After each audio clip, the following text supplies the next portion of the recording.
Meu nome é Ricardo, eu sou autor dessa trilogia espírita, Repercussões de Outrora. Eu tenho feito alguns vídeos, né, a respeito desse primeiro livro, que tem o título de A Janela do Castelo. Então eu já fiz um vídeo sobre a sinopse, né, que é o que está na quarta capa. Eu fiz também um vídeo a respeito do sumário, né, dos capítulos, e aí eu informei que eu me inspiro muito no Dan Brown, o autor do Código da Vinci, Símbolo Perdido, Inferno, Origem, Anjos e Demônios, né? Mas não no tema dele, porque o meu tema é literatura com pitadas espíritas, né? Eu costumo dizer assim. É muito literatura e o tema espírita, digamos assim, ele permeia, né, as histórias. Mas eu me inspiro no Dan Brown, no estilo de escrita dele, na forma que ele informa o leitor, que ele conta a história. Então eu acho bem interessante a forma dele trabalhar. E também a divisão por capítulos mais curtos. Tá? Então eu comentei na apresentação anterior, né, dos capítulos que são capítulos curtos. Nessa apresentação eu quero falar das ilustrações do livro, né? Então são algumas ilustrações que tem. Então essas ilustrações foram feitas por um desenhista, né, profissional, para que ajudasse, né, o leitor a ter uma ideia dos locais de alguns locais, né, que a história se passa. Então, como vocês devem saber muito bem, né, o livro é dividido em duas partes. 3/4 do livro fala da primeira parte, que se passa na cidade de Lyon, na França, na segunda metade do século XVIII. E 1/4 do livro, que é a segunda parte, se passa no Rio de Janeiro, no ano de 2015. Tá? Então eu expliquei também que essa segunda parte ela é menor, né, 1/4 do livro, porque ela vai ter uma importância grande no desdobramento da trilogia. Então não é um spoiler, porque eu estou falando de um aspecto bem geral da construção de cada livro, né, e da trilogia. Bom, então vamos às ilustrações. Primeira parte, então, se passa em Lyon, na França, né, no século XVIII. Lyon é uma cidade que tive a oportunidade de conhecer pessoalmente, uma cidade muito bonita, é uma cidade histórica, né, uma cidade romana, né, então ela tem uma origem romana. E aí, quem for ler, né, o livro já vai encontrar na primeira página uma ilustração. Então, Os Forasteiros, né, que é o primeiro capítulo do livro, então ele conta um pouquinho, né, 2 décadas antes da Revolução Francesa, de 1789, a bela cidade francesa de Lyon recebia uma comitiva de carruagens provenientes do condado de Gâtinais, que está aqui, né, a carruagem, né, uma das carruagens daquele casal que estava chegando para o castelo que eles tinham comprado. Então, alguns comerciantes saíram de seus estabelecimentos a fim de ver que movimentação anormal era aquela. Certamente eram nobres vindos de outras localidades que aportavam na cidade, pensavam alguns deles. Ao todo eram 8 carruagens. As 3 primeiras eram mais simples, mas a quarta exibia características sofisticadas que as diferenciavam das demais, além de seu cocheiro estar ricamente vestido. As últimas também eram belíssimas, no entanto, um pouco menos que aquela suntuosa carruagem. Então vejam que os 2 primeiros parágrafos eles começam a situar o leitor, né, a contextualizar o que está acontecendo. Então um casal que está chegando a um castelo, né, e que desperta a curiosidade das pessoas ao redor. Por isso a primeira ilustração é essa carruagem, né, medieval chegando na cidade de Lyon. Uma outra ilustração que a gente tem um pouco depois, né, é o castelo que eles chegaram. Né? Então, o castelo da Janela Vermelha, o Château de la Fenêtre Rouge, né, que é a tradução, né, de castelo A tradução de Château de la Fenêtre Rouge é o castelo da janela vermelha, né? Era uma característica que esse castelo tinha. Então, a ilustração ele nos remete a esse castelo, e aí, como eu tirei parte do trecho, né, eu vou ler para vocês, né? Então, Château de la Fenêtre Rouge era uma fortificação de porte médio com uma ponte de pedra que lhe dava acesso desde a estrada. A porta principal, de tom avermelhado, era de madeira maciça, bem pesada, e seguia o contorno do arco pontiagudo de pedra sob o qual ela estava posicionada. Mais acima havia outro arco de pedra, o que dava um aspecto elegante à entrada do castelo. Na parte superior havia uma janela em estilo medieval e ao seu lado algumas pequenas esculturas de guerreiros com lanças. O contorno da janela era vermelho e quando ela estava aberta era possível olhar o horizonte.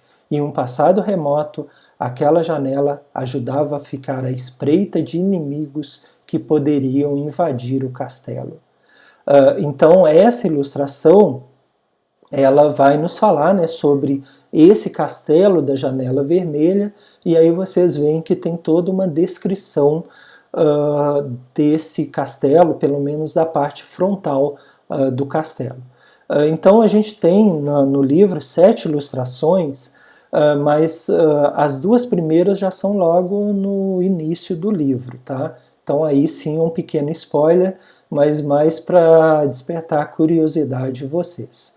Aí já avançando um pouco mais, né, no livro, a gente vai ter a Catedral de Saint-Jean, que eu comentei no capítulo, na apresentação que eu fiz sobre os capítulos do livro, né? Então eu falei da Catedral de Saint-Jean. Se vocês procurarem na internet, digitarem Catedral de Saint-Jean, Lyon, França, vocês vão ver que realmente a catedral existe, né? E é uma catedral belíssima. Então eu vou pegar um trechinho aqui, abaixo da ilustração.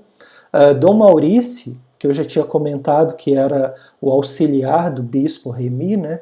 Dom Maurice parou um instante e ficou observando a fachada da catedral. Ele sabia que não havia o que fazer.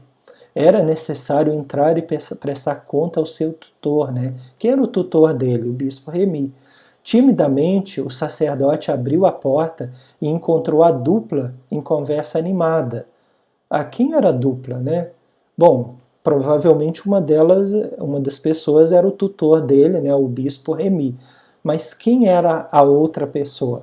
Logicamente eu não vou dar spoiler, né, eu não vou comentar quem era a outra pessoa na apresentação, mas Dom Maurice entra então na catedral, nessa belíssima catedral, e ele encontra 2 pessoas conversando. Uma delas provavelmente o bispo Remy, né, o tutor dele, o chefe dele. Ambos pararam a prosa e olharam para o pupilo, né? Olharam para Dom Maurice. Já era a hora, Dom Maurice, né? Alguém fala isso com ele, que ainda não sabemos quem que é. Bem, então essa catedral, né, a gente vê a ilustração, e como eu comentei que eu fui a Lyon, né, eu tive a oportunidade de conhecer a catedral. Então aqui vocês veem uma foto minha, né, na frente da Catedral de Saint-Jean, e vejo que o ilustrador foi muito feliz, né, ao retratar todo o traçado da catedral, sendo bem fiel aos traços dela. A 4ª ilustração do livro, ainda na primeira parte do livro, né, é o Palácio de Versalhes. Palácio de Versalhes, na França, um dos locais mais visitados atualmente de toda a França, né, que recebe milhões de turistas por ano. Então era nesse local de singular beleza que ocorreria o baile daquela noite, no longínquo ano de 1749. Toda a alta sociedade francesa havia sido convidada e a expectativa era grande. Após alguns minutos após o início da festividade, a carruagem das damas chegou. Pronto, não sabemos mais, né? Não vou dar spoiler, mas essa é uma ilustração do livro, o Palácio de Versalhes, que eu comentei lá na apresentação de capítulos, né, que parte da história também vai ocorrer ali no Palácio de Versalhes, lá no longínquo século XVIII, né, a segunda metade do século XVIII. Então são 4 ilustrações na primeira parte.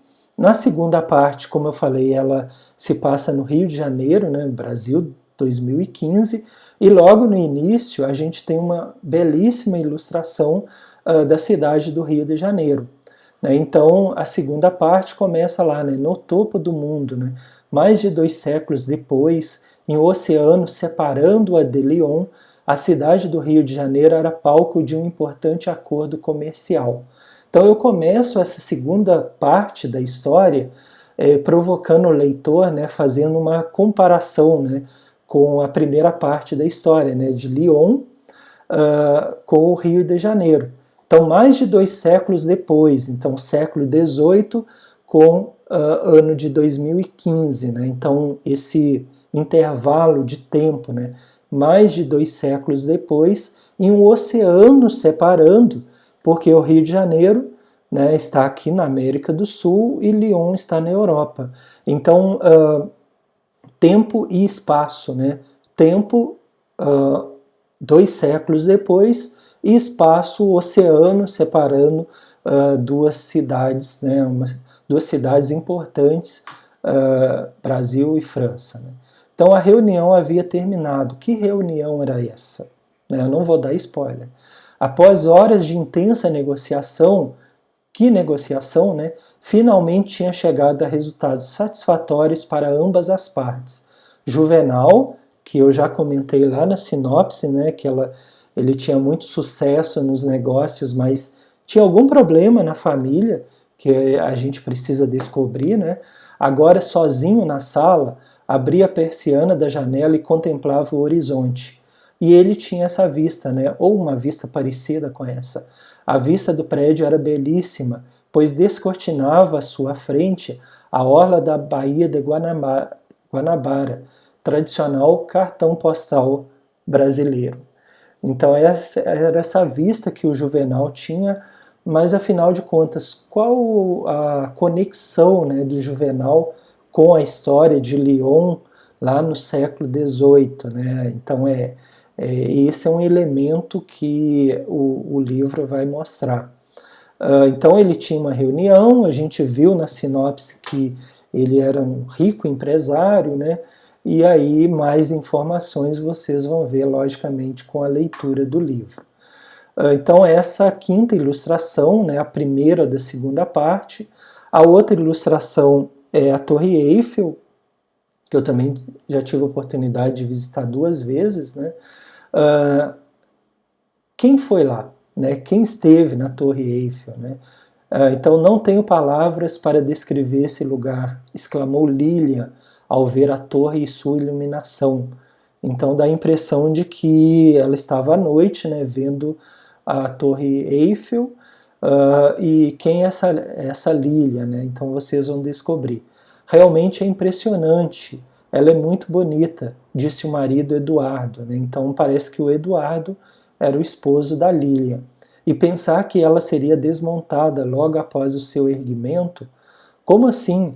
Ela não ficaria aí? Perguntaram curiosas quase ao mesmo tempo as 4 mulheres que estavam com o palestrante espírita. Então aí a gente começa a ver que o casal não estava sozinho nessa viagem que supostamente era a Paris. Né? Então 4 mulheres e palestrante espírita, então a gente pode deduzir que o Eduardo, que é o marido da Lilian, né, ele era palestrante espírita. Não iria, ou seja, não iria ficar aí, né, à torre. Não conhece a história? Aí o Eduardo vem contando a história. Então essa é a nossa 6ª ilustração do livro, né, Repercussões de Outrora, trilogia espírita. Então a Torre Eiffel. E para finalizar as ilustrações, voltamos a Lyon, então, né, por alguma razão a história vai voltar, o anfiteatro romano. né? Então, conta um pouco, né, nos primeiros séculos da era cristã, Lyon foi a capital do Império Romano do Ocidente. Devido à sua posição estratégica, passou centenas de anos desempenhando relevante papel como centro do comércio internacional.